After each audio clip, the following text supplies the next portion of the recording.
Hey ngoba niyacasha umuntu mangabe esenkingeni. Nani kuphi ngidlala umuntu wayezenza slay queen. Mosha imali. Yazwani. Nami ngithi ngizama ukubamba i-level. Yebo. Kushithi kwaku 2017 nami ngizama ngathi khona ngibona ngathi ngakwazi nokwenza lapha emculweni. Uyangizwani? La indaba.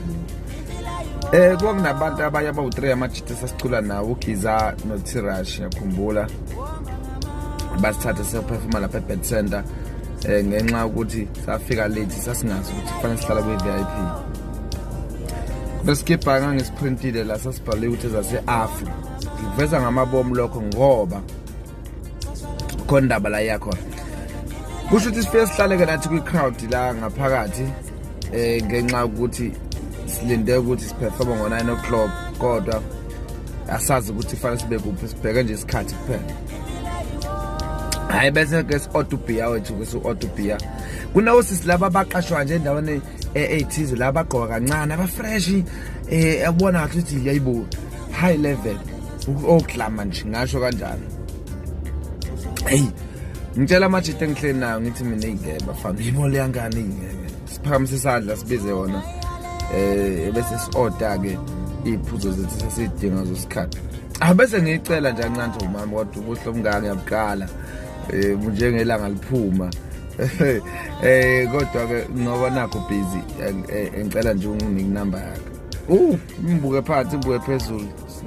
Hayi sorry sisa sorry but angithandi. Nami ngibona nami ukuthi bengivele nje ngiphuza kwi-level ethanda ukuhluka kunami. Fast forward ushaya isikhathi sokuperforma sibizwe stage. Hayi singene siperforme. Kunawa security agade stage la. Awungimbone lo sisinayo sokuyena sesishootha kanje. Ngimabazi kodwa siqhubeka ngifocus ngento esiyenzayo. Masiqeda sele stage basibuza abanye ukuthi uyazi kade nikuphi fanele ngabe ni live VIP. Sithathwe ke sibekwe VIP.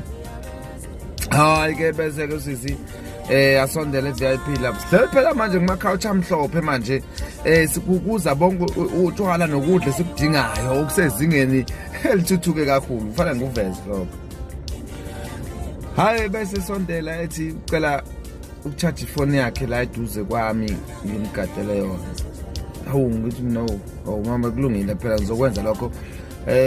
Bese ngithi mina ngibona ivula ipattern ngithi mina uyazi ipattern yakhe ngaze ngayibona ngingayithatha inamba yakho ngisipaze mina.